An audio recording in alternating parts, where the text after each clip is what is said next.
I am so glad you convinced me that the family car should be the Defender 110. It is so beautiful inside, it's so comfortable, and it just feels indestructible. Yes, it really is. I've been waiting a long time for the new model to come out. The Defender 110, I'm telling you, it's my favorite car of all times. It's my third one. You know, I have stories of going off road. The guy managed the group. He was like, "What are you doing in this beautiful car?" I'm like, "I'm going off road." He's like, "Are you sure? Because you can use one of ours." And then they look like Mad Max cars. I'm like, no, we're going to do this. And he was shocked. Wow. Well, it's great because the Defender has been reimagined for 21st century adventure, and its unparalleled off-road ability as well as its robust interior are invaluable whether you're headed towards uncharted territory or just a weekend of exploration. The Defender 110 tackles challenging surroundings with absolute confidence. The SUV conveys strength outside and in, featuring peerless technology like an intuitive driver display and an award-winning infotainment system. That's my favorite part, to keep you connected no matter where the journey takes you. Adventure is unique to everyone, and so is the Defender. Choose from the two-door Defender 90, the four-door Defender 110, or the larger Defender 130 with the ability to seat up to 8 passengers. You'll find uncompromising performance in all three. So pack up and go even further with the Defender 110. Learn more at LandRoverUSA.com/Defender. Sometimes it takes a different approach to help you unlock your true potential. Capella University's game-changing FlexPath format helps you learn at your own pace and fit earning a degree into your life. From before you enroll to after you graduate, you'll be supported by people who are invested in your success so you can pursue your goals knowing that help is available if you need it. Imagine your future differently at capella.edu.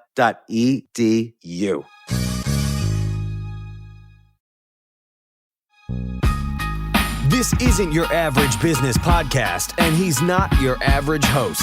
This is the James Altucher Show. Today on the James Altucher Show. Congratulations, everyone, on getting halfway through the most difficult, awe-inspiring game the extra-dimensional aliens has ever put us through. 2020 VR World. Halfway through as of the moment I'm recording this on June 30th, 2020. What a decade this has been.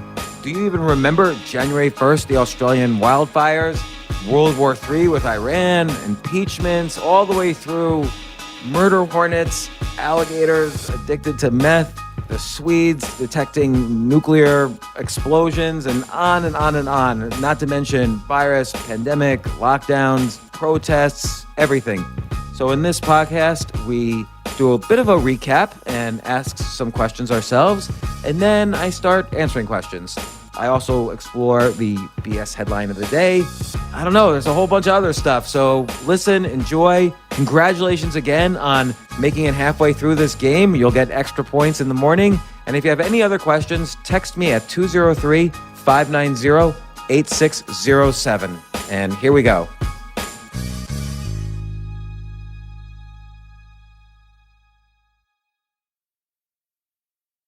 Now live, welcome.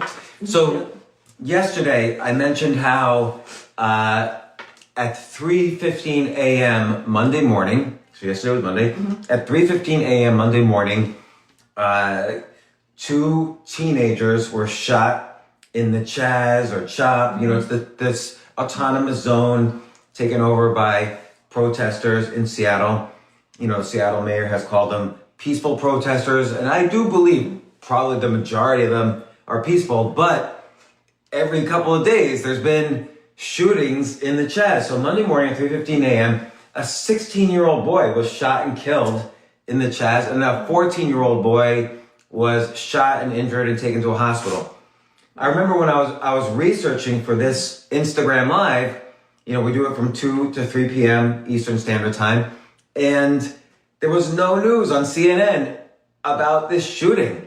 So the Seattle mayor has said, and I don't know whether she's Democrat or Republican, I guess, I don't know. But the Seattle mayor has said, oh, this is just peaceful protesting.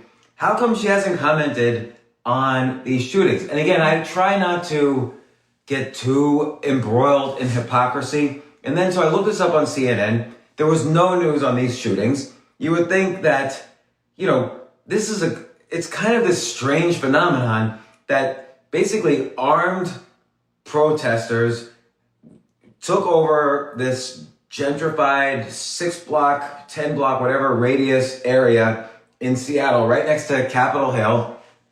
And they put up a border. You can't walk in and out of there without permission. And they have armed guards standing around, teenagers being shot. And I looked on CNN, there was no news at all about that shooting. So it turns out by 2:58 p.m., so at the end of our Instagram Live, I don't know if somehow someone at CNN was listening or it was just coincidence, but at 2:58 p.m., there was the first article on CNN about this shooting. And all it said was a 16-year-old was shot and killed. And there was no mention of, is there any investigations going on to all these killings that are happening there? The Seattle mayor, I guess, has said that she wants the protesters to take down the blockade, but the protesters have not taken down the blockade. What is going on? And it's, again, not what's going on there, but yes, everybody in the world wants reforms. I mean, you're crazy if you don't want reforms on police brutality. Yes, there's a bias on police brutality in terms of race and so on. And so everybody in the world agrees there should be reforms. But I feel like everyone's afraid to comment. I mean, CNN, why wouldn't they even, here's an area of the United States that has claimed they've seceded from the United States, and people are going in there and just hanging out. The Seattle mayor called it an arts festival, and no one's reporting on killings, and this just turned into this disaster. And you could see, this potentially happening even in other states where they suggested this could happen. And then every company is pandering to the more violent elements of these protests. And even when I was talking to Brooklyn Borough President Eric Adams, who is ex-police officer, is an African-American, he's gone to as many protests as possible in New York City. Even he has said that, he told me on the podcast, that the more violent elements are not protesters, they're other groups. And so doesn't that deserve some kind of news reporting or investigation? Who are these other groups? Anyway, we've talked about this before. I guess what bothers me is the hypocrisy on all this stuff, but you can't really be bothered by hypocrisy. What are you going to do? Argue on Twitter about, it's hypocritical? It's so stupid because Twitter is sort of like watching people spit blood after a radiation accident. It's just useless, and everyone's already, affected by the radiation and their lives are over. So, I just pointed something out on Twitter about why didn't CNN report this? And some guy responded. He said, the same way, you smear your coronavirus data so your comedy club can reopen earlier. I'm not even in New York City right now. I could give a shit about whether the comedy club opens yesterday or tomorrow. It doesn't matter. Right. And again, I find myself, do you get upset about the hypocrisy? I do. Absolutely. Do you get angry? Yeah. So I get angry, but it's not a good philosophy to get angry about that. No, it's not. Because it's going to happen. Fox News reports one way, CNN, by the way, Fox News had nothing about the Chaz shootings either. Fox News reports one way, CNN reports another way, and then there's, MSNBC, CBS, ABC, then there's these new ones like Pluto or OAN, I don't even know what these are. And then I just get my news, I try to get my news straight from the actual data, but sometimes you can't, and sometimes you can. For instance, I'll admit something where I was wrong. So in early March, I said the virus would peak. I said it right on here on the very first Instagram Live. I said the virus would peak probably around April 15th, and it would be over and eradicated from the US probably within 1 or 2 weeks of June 1st. So I was right about the first number. I was wrong about the June 1st. I thought it would be more like a curve, up and then down. Mm-hmm. Instead, it did peak, but it's more like a square root. So it hasn't been eradicated. And now Florida, where we are right now, they just hit their record number of daily new deaths. So clearly there's an issue here in Florida. There's at the very least an infection issue, and there's a hospitalization issue as well. And it's not like I'm biased. Like, I will admit, not every prediction works. Nobody in March, nobody was expecting that the peak would be in April. I was on with that, but I was wrong on when it would end. It's certainly, in the United States now as a whole, it's certainly lower than it was, and probably in New York City or New York State, it's probably over. But clearly in the country, there's different states have different curves, and we'll see what happens. There is there was this economist, Donald Henderson, who's dead now. He died in 2016, I think. But he wrote an article like 10 years ago. Here's how the U.S. or any educated society should deal with pandemics. And the article is, if you search Donald Henderson and pandemics, you'll see this article that he wrote. He's an economist. And he basically said, the key is to have a healthy economy. And I just read this yesterday, but it's what we've been saying all along. The key to fighting a pandemic is to have a healthy economy, because the healthcare system is supported by the economy. So you have better healthcare, you have more ICU beds, you have better hospitals, you have better treatment when doctors are getting paid, when doctors are hired, when nurses are hired, when medicines are developed. And this lockdown, I don't know what I feel about it, because people feel very strongly one way or the other. And, but obviously 40 million layoffs, you have to weigh, some people probably die because of that. Sadly, a roommate of mine, from when I lived in Pittsburgh, committed suicide about a week ago. I don't really know why he did it, but, I don't know if he was laid off or what the issues were, but, he was in some economic stress and he killed himself, and he clearly had other issues and mental issues and so on. But, there's side effects when you when 40 million people are laid off.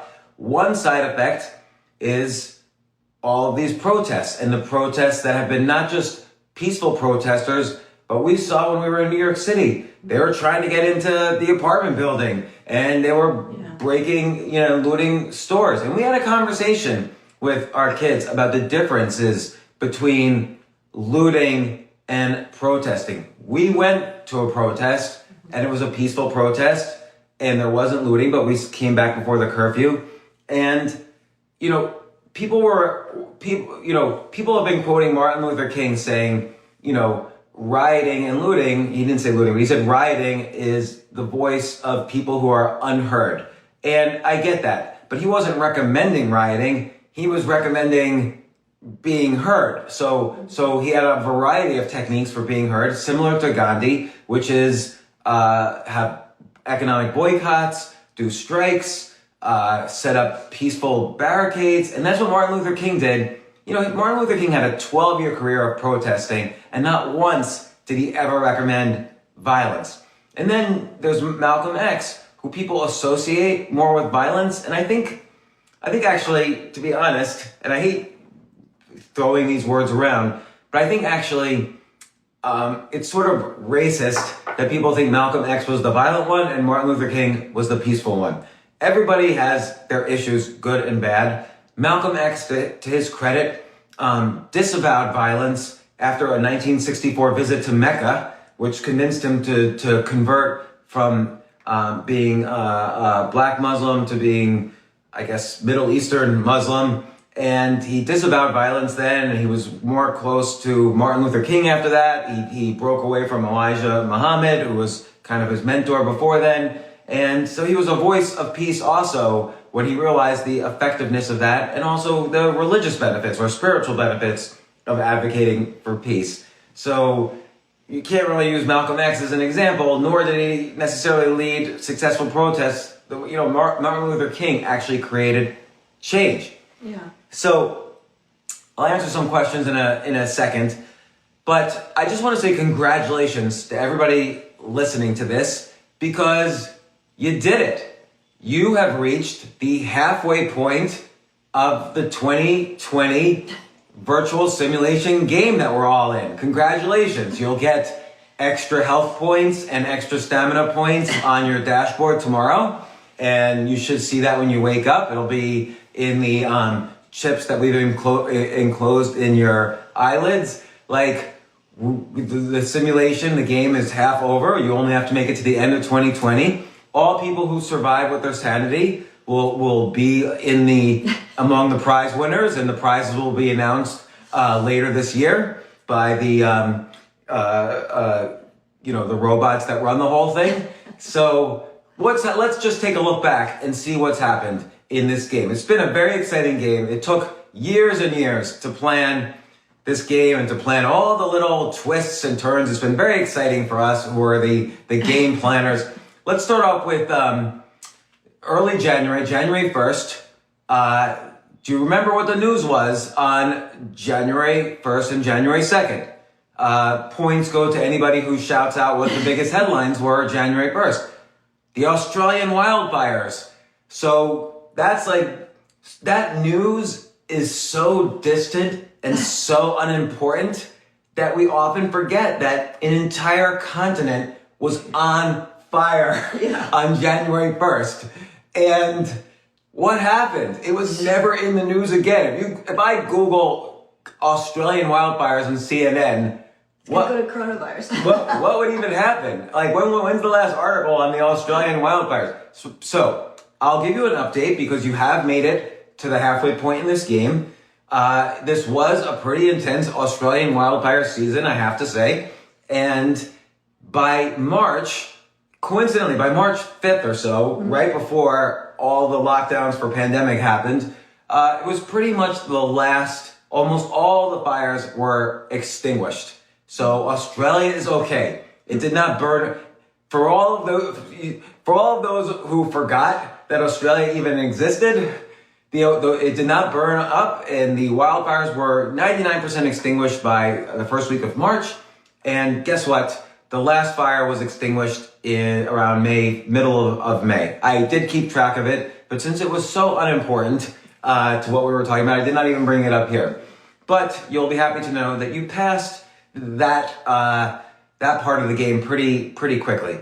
So then, what was second?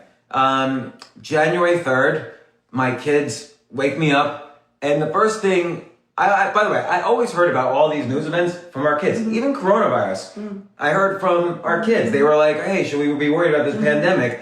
And we were like, what are you talking about? And then we called your ex-brother-in-law, who's a top epidemiologist in Imperial College, and we said, should we be worried about this? And he said yes. But let's get back to the events of January 3rd. Our kids wake us up and say, are we going to be drafted? And we're like, what are you talking about? And they said, well, World War III just started.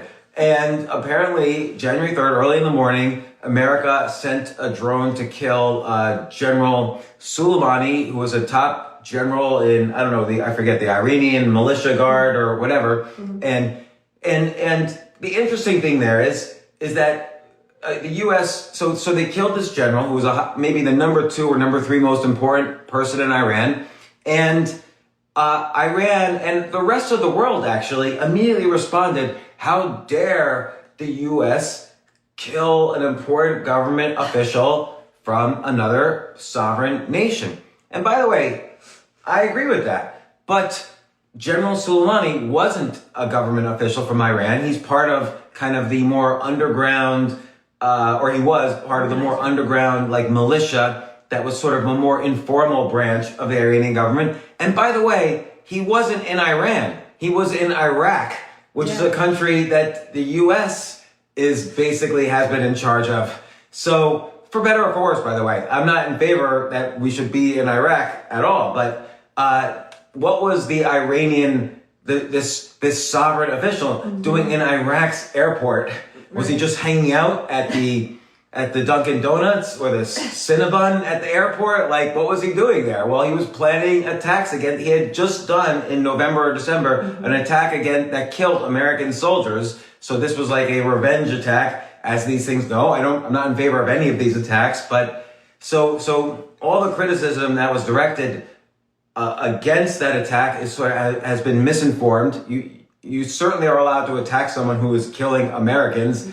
in every interpretation of international law. Not that there is even an international law, really. Like people say, oh, The Hague. Where is that? I don't even know. The Hague arrest people. I was just reading, there is an international police force called Interpol, started in 1923. They're a police force, but they're not allowed to arrest anyone. What they do is people contact them, like the US contacts them or Russia contacts them and says, here's a list of people we want arrested. Mm-hmm. And that then goes out to all the other countries. And it's usually a tool to just bother people you don't like. So if Russia doesn't like Robin, they send out to Interpol, hey, if you see Robin, arrest her. Mm-hmm. And it just bothers people. Nothing actually happens. So that's Interpol. But anyway. Well, they just put Trump on there.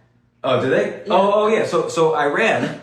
Yeah. So to give you your January 3rd update, essentially what happened was Iran. And by the way, I had Tom Quiggin on my podcast, who's been a Middle Eastern expert for many years, for decades in the Canadian government. He was an intelligence officer who was in the Middle East. He was a high-ranking official in Canada in the intelligence services. So on January 4th, I had Tom Quiggin come on my podcast, and he said to me basically, look for a retaliation attack that won't kill any Americans. And because they don't want to start a world war. Mm-hmm. And that's exactly what happened. About a week later, Iran attacked and sort of missed an American military base. That was the retaliation. And that was the end of the discussion. It was never in the news again until this week. So congratulations for hanging in there and waiting for more news about Iran, because there was news. Iran has issued an arrest warrant seeking the arrest of President Donald J. Trump. What does the J stand for? Does it stand for Joseph, John, or James? I don't know. That's a good question. Anyway, Iran has issued an arrest warrant for Donald Trump in the killing of General Soleimani on Iraqi soil. So I don't know why Iran has any jurisdiction on Iraqi soil. So that's another issue. But all of these things remain a mystery because no reporters, no investigative journalists report on this at all. It's like all these countries just issue press releases and reporters from news services repeat them. Do you remember? I got that from Al Jazeera. I like that. Al Jazeera? I don't like the. Didn't Al Gore buy Al Jazeera though? I don't know. I think so, but a portion of it, I don't know. And then he sold it, I think. Right. So, do you remember the movie All the President's Men, starring Robert Redford and Dustin Hoffman? Yeah. So, All the President's Men was based on this book called All the President's Men by Bob Woodward and Carl Bernstein about how they investigated Watergate. So they had like a source called Deep Throat. They were going through shredded paper and trying to paste it together. The Washington Post, Nixon threatened to shut down the Washington Post, and Katharine Graham, who ran the Washington Post, she refused, and she was like this courageous, newspaper publisher. Warren Buffett, seeing how courageous she was, became the largest shareholder of the Washington Post in order to keep it going during this investigation time. So there used to be real investigative journalism, and I just feel like that's just gone. I don't know anybody who actually investigates anymore. But anyway, don't ignore the fact that the World War III is still on the map for game players of the 2020 VR game simulation. Iran has issued this arrest warrant. I don't know what that exactly means because it doesn't seem to correspond to any law at all. But let's wait and see what happens. In other World War III news, India and China have been killing each other on the India-China border. So I believe this is the first time two nuclear powers have killed people on both sides. So stay tuned and let's see what happens. We'll get to more nuclear in a second. So the Iran news lasted for about a week. Then there was the impeachment news.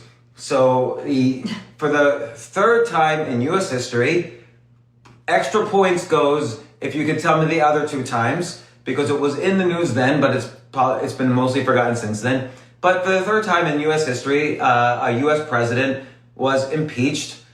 in order to impeach a president, the House basically has to vote that you've committed some sort of high crime or misdemeanor, and that's not defined in the Constitution. So, there's a little bit of argument about what does a high crime and misdemeanor mean, and but whatever. Andrew Johnson was impeached largely for political purposes in 1869, 1870. Oh, no, sorry, 1868, and but then the Senate did not vote to. So the House impeaches you, the Senate votes to remove you from office. So the Senate has a trial, and it's like the House, it's equivalent to the House indicts you, and then the Senate judges you. And so the Senate did not vote to throw Andrew Johnson out. The next impeachment was Bill Clinton for perjury in, I think, 1996 or 1997, and the perjury charge was about his statements about Monica Lewinsky. So anyway, he was impeached. Once again, the Senate did not vote to remove him. Then the third time in history was Donald Trump was impeached by the House. I actually right now forget what he was impeached about. I don't remember. Was it a Russia thing? I can't. Oh no, it was Ukraine. It was the Ukraine. Oh yeah. The idea that he said he'll give the Ukraine $400 billion in aid if they investigate Hunter Biden. Yeah, but did he really do that? I don't know. Well, the Senate voted to not remove him. Remember, the Senate is the trial. The House is the accuser, and the Senate is the trial. And the John Roberts, who is the Chief Justice of the Supreme Court, he would have been the kind of the judge in the Senate running the trial. And anyway, the Senate voted to just throw it out. Again, this has nothing to do with right or wrong. It's all political. The House voted. It's an amazing coincidence that every Democrat in the House thought he was guilty and every Republican thought he was innocent. Ditto for the Senate. It's amazing how everybody agrees. Yeah. Once Like a party. if you go to a sushi restaurant, you must like all the sushi, and the other people go to a Mexican restaurant and they hate all the sushi and they love all the burritos on the menu. So that's how US politics works, if you didn't know. So, but it did lead to, it did lead to some repercussions. There's investigations now that stem from that are related to Obama and Biden. Nobody's going to follow up on those. Investigations since he's been in office. Yeah, but now there's investigations both ways. It just doesn't. Good job, everybody, for surviving. That was like this. We all were watching it. Like we watched the impeachment hearings.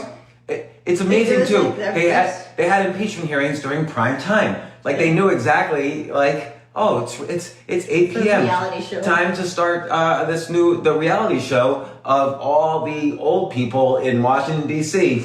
Like it's basically just a bunch of old people arguing about Ukraine. It should have been the most boring show in the world, but it was fascinating. We loved it. And then you had guys like Jim Jordan arguing. You had Adam Schiff. You had all these amazing charismatic personalities just rise up and increase their potential. Eventually they'll get all offers from Wall Street banks after they retire. Adam Schiff should just retire because he's like guaranteed vice chairman of Citibank or something after this. That's so funny. Fastest way to make $100 million, be an outspoken congressman, do it for about 6 years, and then quit. Yeah, they don't make so much money, although they really don't. But it's like, how are they making the money? I don't know. They're all millionaires. Yeah. And they have this like interesting. They have to they make, I don't know what they make. They make good salaries, like $200,000 a year, maybe a little bit less. But they have to maintain 2 households. They have to fly back and forth all the time. So they're stretched pretty thin. They need to take those vice chairmanships. Nancy has a private plane, doesn't she? Nancy. Well, Nancy Pelosi's husband is incredibly wealthy. She's worth about $300 or $400 million. I remember one time I was looking at a deal that her son was doing. It was a penny stock, and it was involved with climate change. And I remember I had never met him before. I forget his name. Maybe it was Paul Pelosi. This is over a decade ago. And it was like 14 years ago. And I met him at this restaurant on 11th Street near Union Square. And I'm still friends with whoever was his girlfriend at the time. And anyway, he's explaining the company to me, and he says, look, this climate change thing is not going to last forever. It's all BS. But this company that we're doing this deal with. He said that? He said it. And he said this company's, we're doing this deal with China to clean up one of their swamps or whatever, one of their rivers. And so if you know anybody who knows any chemistry, let me know.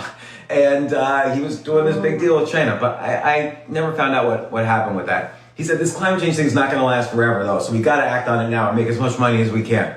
Great. Power to him. Very good looking guy, by the way. So I think all these politicians somehow have very good looking children. So Amy Carter might be an exception, but like you see Barron Trump, he's like in third grade or something. He's like 8 feet tall. It's like he's got like what's that disease that Lincoln had?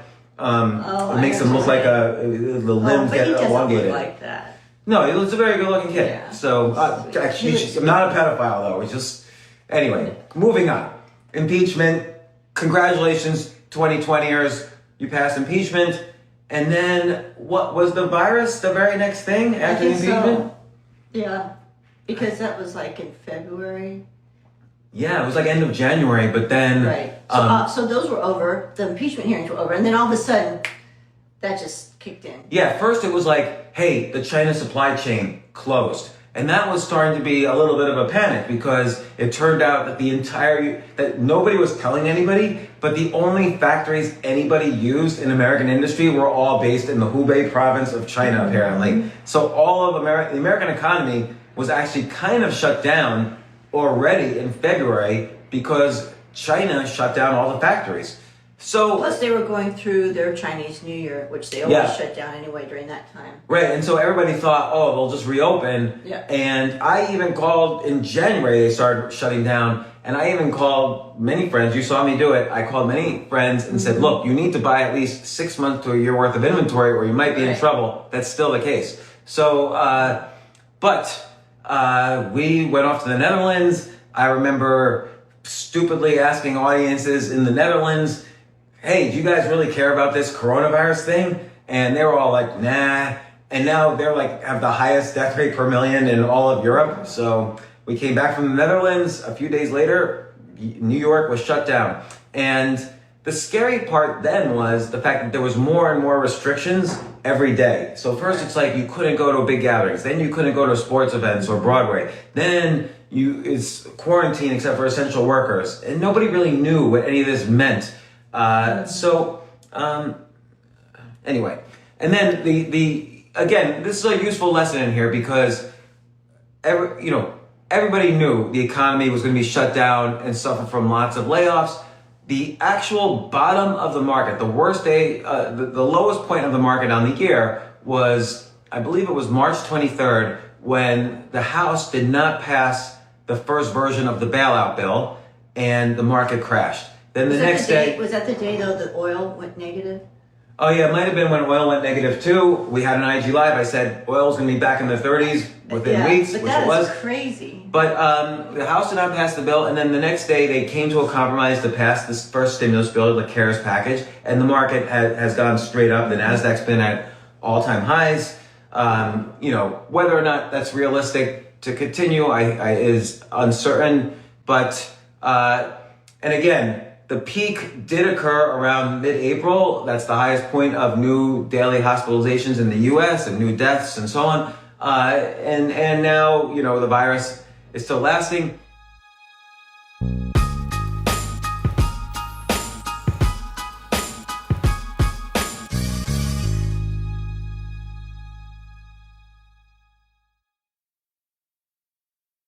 CNN's...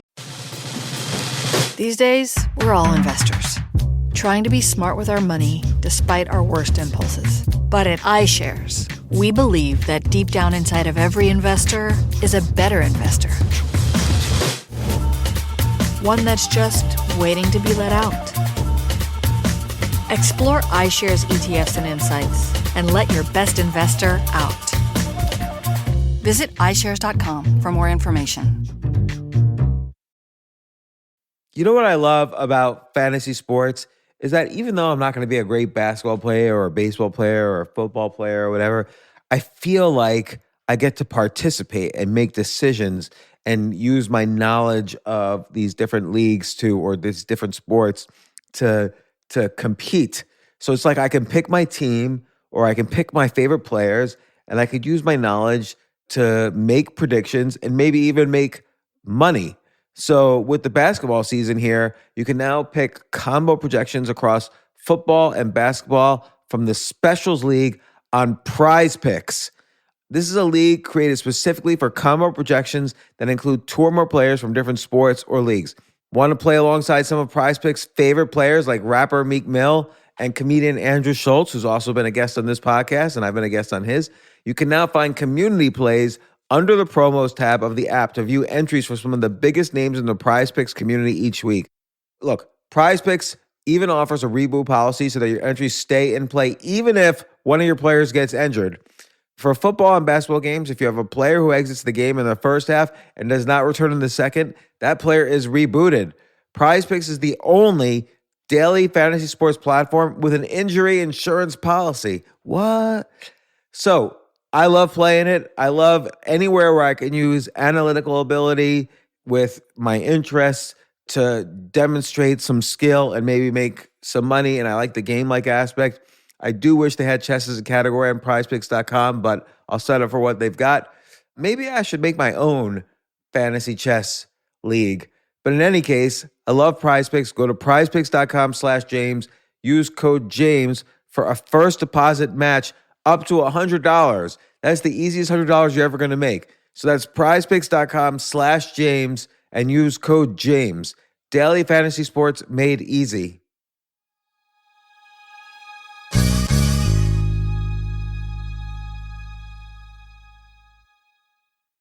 The future of learning is definitely online. Like, it's such BS that you have to spend $200,000 or take $200,000 in loans and go to some fancy school when it's useless. It doesn't guarantee you a job.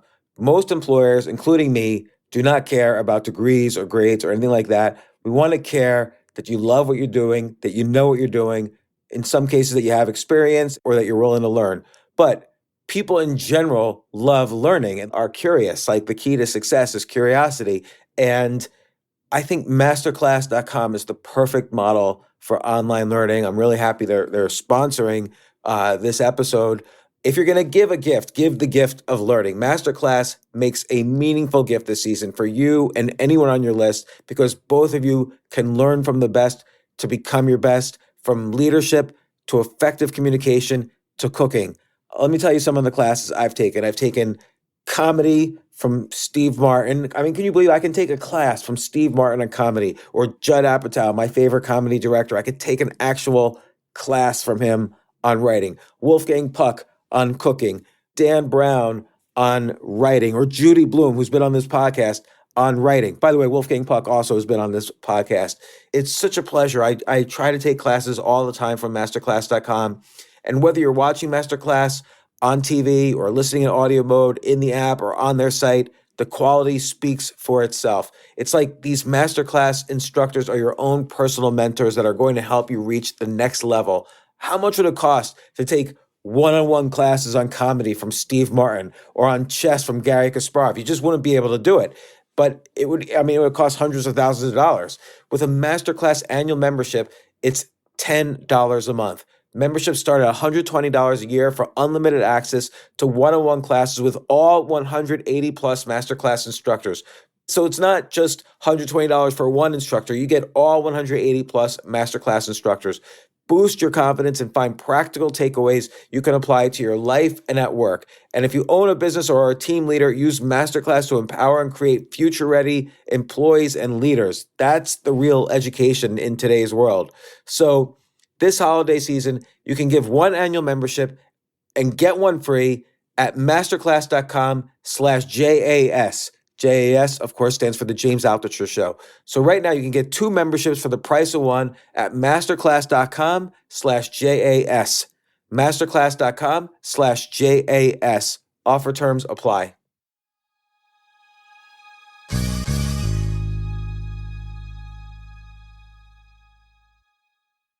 Bullshit headline of the day. Experts say the spread of coronavirus is now hard to control. Now? When was it easy to control? Like, when did they have an easy time with it in the world? Like, where do they get the reporters? I mean, even the questions they ask are and by the way, we're always making fun of CNN. It's not just CNN. It's all of them. Like I'm looking at the article. More from CNN. So here's the next important article after this one. Adele wore her Glastonbury Festival dress to watch it and needs ... Ugh. Like, is that really the next most important article? What about, where's the Chaz? I gotta plan my Chazcation. So then, believe it or not, coronavirus started getting out of the news.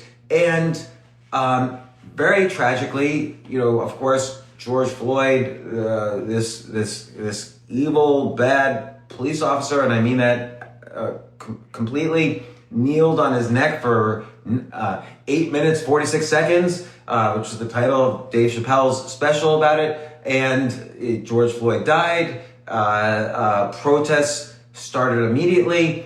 And it was scary in New York City because you didn't really know were the protests going to turn into something much more violent. They did become incredibly violent for like a week. And then I think that violence has gone now.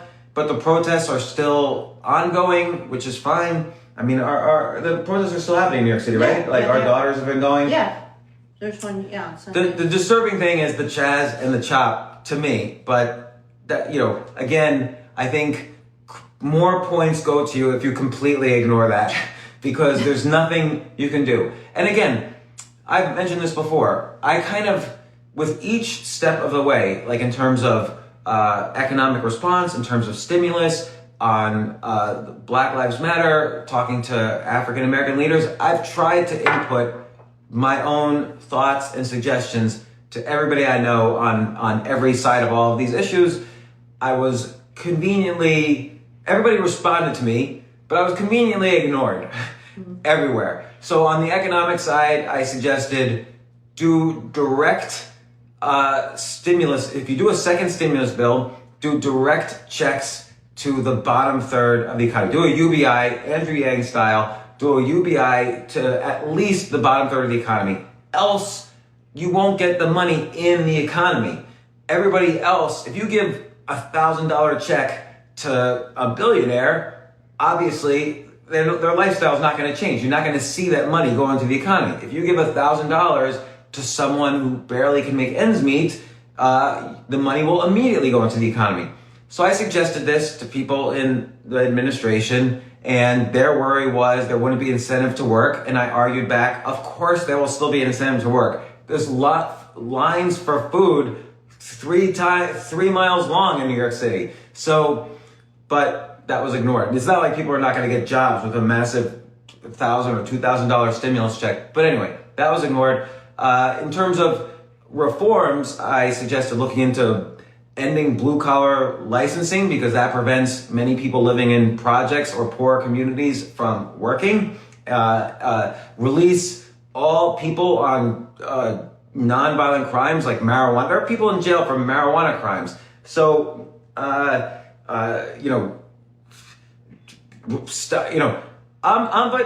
everybody's sort of like arguing, defund the police, defend the police. By the way, good headline of the day, cosmopolitan.com, my favorite website with all the news that's fit to print. They have a good article today on what defunding the police actually means. It doesn't mean get rid of the police, but it's important to look at the data. So I brought up the data, and let me find it. So last year, here's all of the arrests. There were about 10 million arrests in the United States. Just so you know, just so you can put it into context, 1% of 10 million is 100,000. 10% of 10 million is a million. Just a little math class. But there were 10 million arrests. So just to put it in context, murder and manslaughter arrests were 11,000. So 11,000 is 1/10 of 1%. So everybody thinks, oh, the police stop murders. No, they don't. Not only do they not stop murders, but they don't even solve murders. It's only 11,000 arrests for murders. I don't know how many murders there were actually, but I should have checked that. For rape, there's a similar number of arrests. For robbery, there's 88,000 arrests. So for murder, rape, and robbery, all added up together, it's about 1% of all arrests. Murder, rape, and robbery. And then, the biggest arrests are for basically all other offenses, which I don't even know what that means. But, that's after fraud, embezzlement, stolen property, vandalism, weapons, prostitution, sex offenses. Let's just go down the list. Prostitution and commercialized vice, unless it's like pedophilia, should be legal. So there should be no arrest for that. There were 31,000 arrests. Drug abuse violations, 1.6 million arrests. So 16% of all arrests were just for people smoking marijuana in the street or people using heroin. These are people with, if you're an addict, you have an illness. You don't need to be arrested and thrown in jail if you have a problem with heroin. Believe me, I've had my own issues in my life. Certainly, I would much more classify even a heroin addiction or anything else as an addiction, an illness, not something to be arrested. Gambling arrests should not be arrests at all. Offenses against the family and children, that should totally be an arrest, but that's 87,000, so still less than 1% of all arrests. So it's not like the police do anything to stop parents from beating the shit out of their children. Or husbands beating their wives, or wives. Yeah, husbands beating their wives, whatever. It's hardly any arrests. Wives beating their husbands. But police do get called to domestic violence situations between 15 and 50%, depending on the state. But you see, the arrests for this are minimal. So again, is this a police issue, or are there better ways to tackle this problem? Or mediators that have ability to restrain people or take people, have the authority to take people out of their homes and so on. Driving under the influence, 1 million arrests. So 10 million arrests, or 10% of the arrests in the United States last year were for DUIs. Which is not good. Yeah, you shouldn't be driving drunk, and maybe you keep the traffic police, but stop giving traffic tickets for speeding or whatever. That kills people too, though. Yeah, it's hard to say. And property crime, don't touch my property. That was 1.1 million arrests. And simple assault, like if you just slap someone in the face. I don't know what a simple assault is versus aggravated assault. So aggravated assault is about 3% of arrests, but simple assault is over 10% of arrests. So, and liquor law arrests. So for instance, if I serve, I own part of a bar. If a 20-year-old comes into the bar, has a fake ID, and gets a beer, that's a liquor law offense. So there are more liquor arrests than murder, rape, and robbery, and domestic abuse against children combined. And DUIs, which is DUIs are more. I'm just saying though, that has to do with alcohol too. So it seems like alcohol is a big problem. Yeah. So anyway. But yet that's legal, but yet the marijuana is not. So I do think that if you look at the data, there probably are solutions that are better, that sound like defund the police, that are better than our, it's not unreasonable to expect law enforcement to be reformed. Well, look, that money, if they're defunded, it should be put into other, areas where they can help people with addiction. Like school counseling, right. Addiction counseling, right. And then Andrew Yang just the other day tweeted that maybe police officers should use the bowler wrap gun, which is the device that wraps around people and it's completely nonviolent. He got some heat for it, actually. Did you know that? No. People said, "Oh, what are you going to do? Like hog tie?" Well, they don't understand. They don't understand. It's just like mobile handcuffs. So better to use that than a gun. So that's which is right now the alternative, or a taser, which kills 2 people a week, allegedly. I probably should say that. But anyway, we didn't even get to the end of 2020, but I do feel like we should answer some questions because there are some good questions. Like you always say, what a decade. Yeah. That's what you say. 2020 is like the worst decade of my life so far. But I'll just to summarize, since the protests have started, we've also had the largest cyber attack against the U.S. Chase Bank was just hacked. Amazon was hacked in the largest cyber attack Amazon's ever had. And this is World War III, actually. This is how China is going to hurt us. And there's dust storms in the Sahara coming to the U.S. right now, the largest dust storms in the U.S. ever.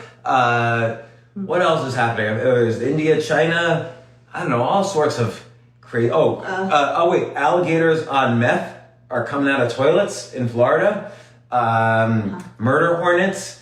Completely forgot what happened to the murder hornets. 2020 is going to be a difficult game. We've got to. And there's also a war getting ready to start in Libya.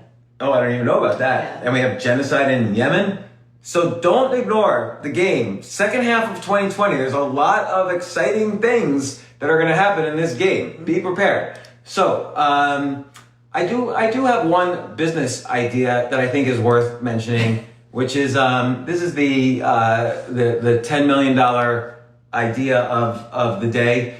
Maybe not 10 million, but so we all have heard of e-commerce, obviously, and we've all heard of TV commerce. So if you watch QVC does 11 billion in revenues. It's a TV channel that sells cosmetics and cheap jewelry and other things.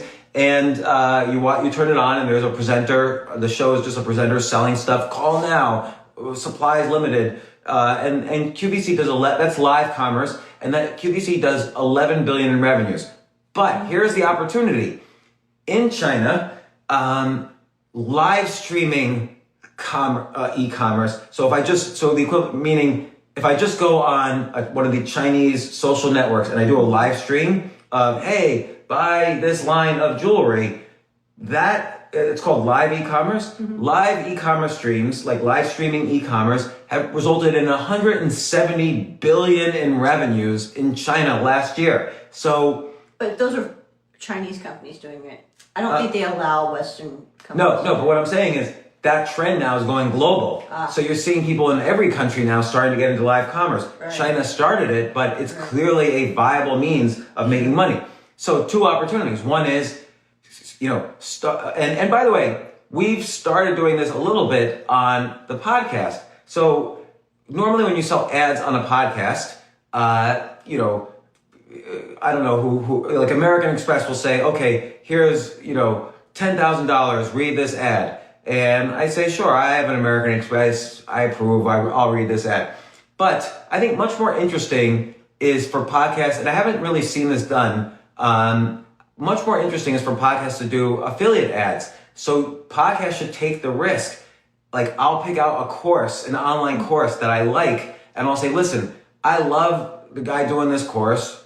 I love the course itself. I love what you can learn. I love the skills being taught. I think this course is effective. Here are the testimonials. And then do an affiliate deal with the course. So anybody who goes from your podcast to the course, and then they buy the course, you do what's it called, an affiliate deal. You split the revenues on what the course creator generates from your podcast ad read. Mm-hmm. So that's kind of the equivalent of a live stream e-commerce. And so YouTubers should start live streaming, hey, here's all the equipment I use to do my YouTube videos, and and then have the links and do affiliate deals. Like I think we'll start to see a lot more YouTubers, TikTokers, Instagrammers do live commerce streams because it turns out there's a 30% conversion rate. Like people will go from your stream, and if they go to the site, 30% of them become buyers. So this is an incredibly important marketing tool,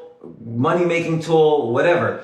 But even better, here's the real opportunity. Become the marketing agency that connects live streaming influencers like TikTokers, Instagrammers, YouTubers, and so on. Connect them with brands who want to sell product using live streaming. So let's say I create an online course. I contact a digital marketing agency that sets up live commerce streams, and I say, hook me up with as many influencers as possible. And, they'll charge a significant amount because it's so successful. Mm-hmm. I think the U.S. is not even in the first inning of this possibility. So if you create a marketing agency now to do this, and you get some brands behind you that are willing to pay you, and then you get some influencers that are willing to do these live streams because they sincerely approve of the products being sold, I think that's the next.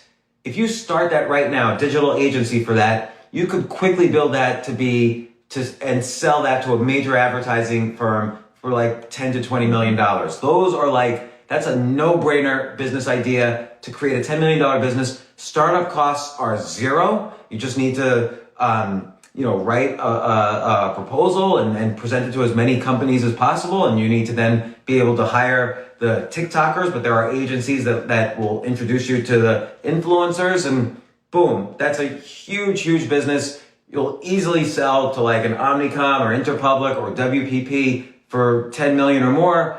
I give it like 12 to 18 months when this trend really starts to kick off in the US. It's huge. Now, now it's time for questions. Let's see.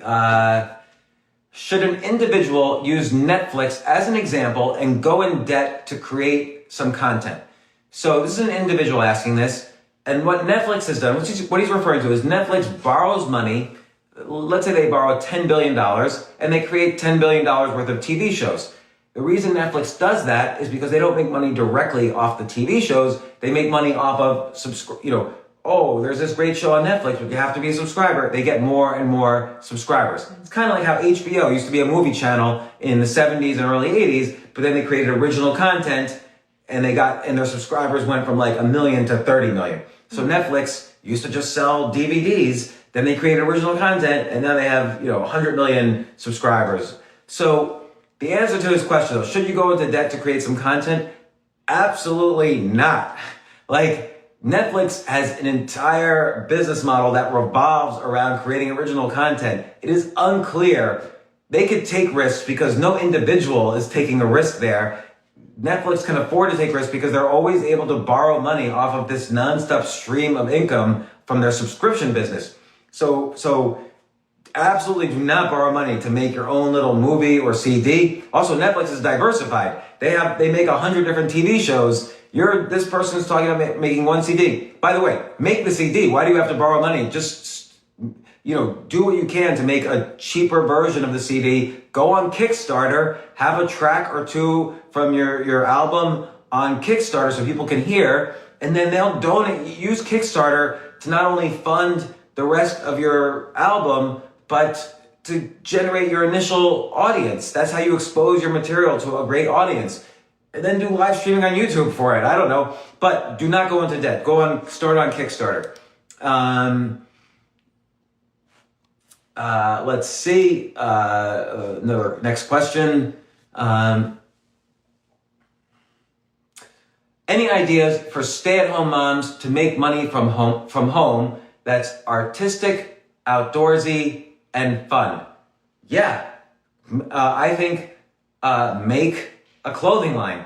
Now it sounds like making it sound trivial, just make your own clothing line. But you mentioned outdoorsy specifically. So I remember I gave this advice to a guy and he did it. It's the basic advice of drop shipping. You buy things cheap on Alibaba or Taobao or whatever, and you sell it expensive on Amazon. So there's this guy, J. Trevor Chapman. He wrote the foreword of my book, The Side Hustle Bible. He took the drop shipping advice, gives me credit for it. He hadn't done it before.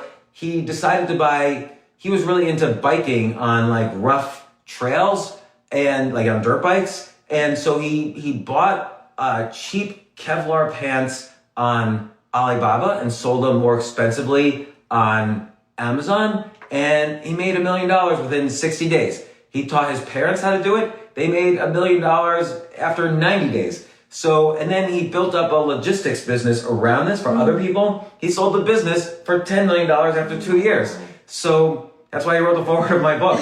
So good guy. So if you're outdoorsy, here's an idea.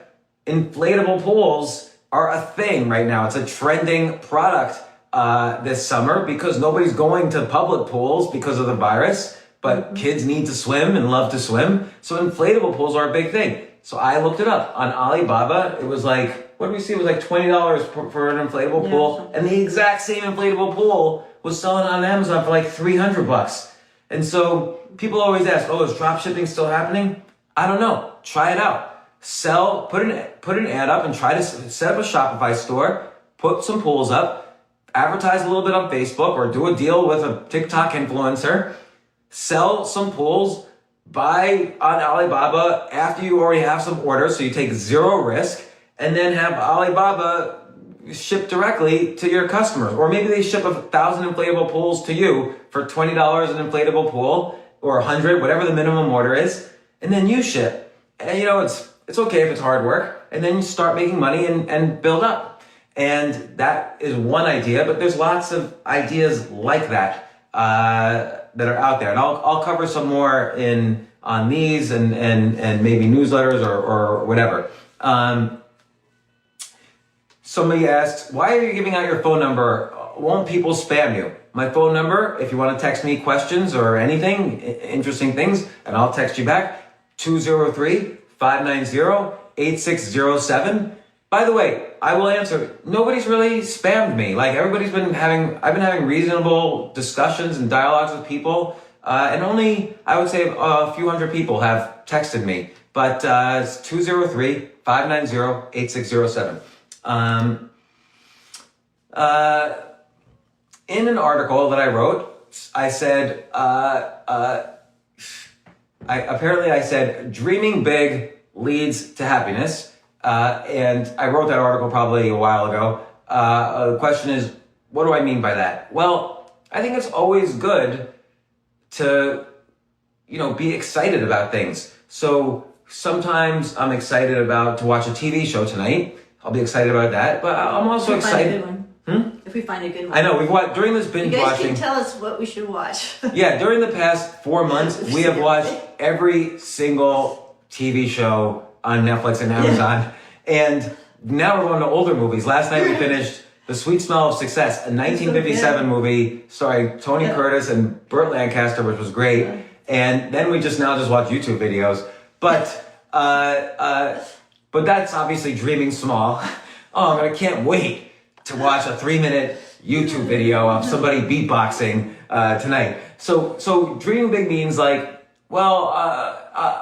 not necessarily goals, but I would love to write a thriller novel. So, and that is something I want to do. So on Friday, I'm having on a podcast, a friend of mine just got a $500,000 deal to write a romance novel. And by the way, this friend of mine is an ex-military Navy SEAL guy.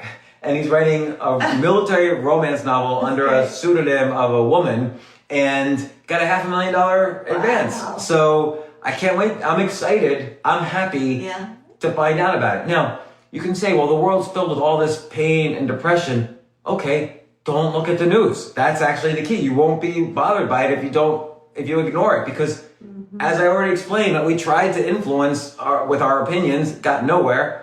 So then what else can you do? Well, you can only just take care of your immediate self and what your Absolutely. surroundings. So that's what everyone should do. Yes. Take responsibility for. Stay healthy, write 10 ideas a day. Be kind. Thank God we were quarantined together as opposed to being quarantined with any of our exes from all the way in the past.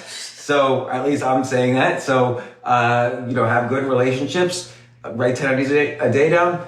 But it's important to always think today is going to be better than yesterday and tomorrow is going to be better than today. So while I'm excited for things that are happening today, I'm even further excited to continue writing and to continue these Instagram lives. We've been having so much fun answering questions and dialoguing and participating with you.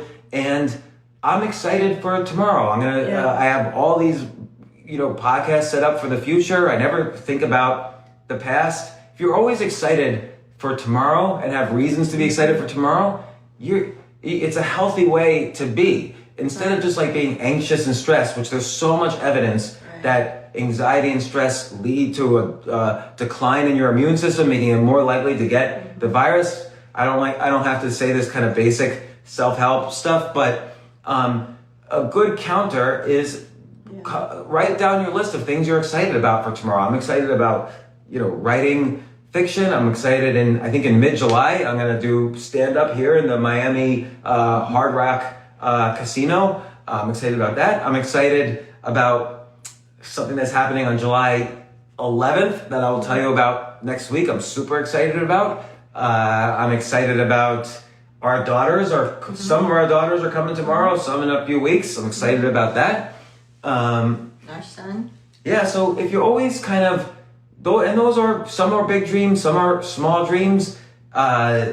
So I think the bigger you dream, the more it's again, spoken wheel. Like the bigger the umbrella, the more things that can fit under it. So if I want to write a novel, that means I'm going to have hundreds of days of fun to look forward to of writing a novel. And maybe the novel will sell well, who knows, or maybe people will like it. And I'd be excited about that. So I dream big. Doesn't necessarily mean I have a goal. I had a goal in 2015 to write a novel, and instead I did stand-up comedy almost every night of the week. So your goals change, but even then, you always hope for a better tomorrow, and you always, not even hope, assume tomorrow will be better than today. Assume today will be better than yesterday. If all you do is that, I don't care anybody else's self-help advice. It's the only thing you need to do to be happy, I think, Right. or content. That's true. Yeah. And so, one foot in front of the other. Do something small that will make your life better tomorrow. yeah, and while on pursuit of something big, have maybe diversify kind of the time frames and the size of the dreams. Again, I'm not calling them goals, but the size of the dreams. So that was it. Any questions over there? Like I don't even know if I have any other. And also, dreaming big is you don't you take the lid off your box, and you can go as far as you can. Instead of some people stop themselves from dreaming big, or stop themselves from doing things. So Susan just said it's very scary what's going on in Philadelphia. Susan, I don't think. I don't think we know what's going on in Philadelphia, but I'll research that and report back tomorrow. But anyway, we'll say, text me any questions. Once again, or both of those questions, text us 203-590-8607. And we'll store this entire IG Live on my Instagram feed, on YouTube, and it'll be released within a few days on my podcast. Tomorrow, I'll do a recap of all of the book challenges that we've done. Plus, of course, we'll answer more questions and, maybe talk more side hustles and whatever else you want to talk about. So text me questions, 203-590-8607. And congratulations once again. You have passed the 1/2 year level for the 2020 virtual reality game simulation. It's our biggest blockbuster release ever. And it's been so gratifying to plan the various stages of this new game. And you have all been great customers of this ultra dimensional game. You all will wake up tomorrow with an extra 40 points in your account, and see you tomorrow. Thanks very much.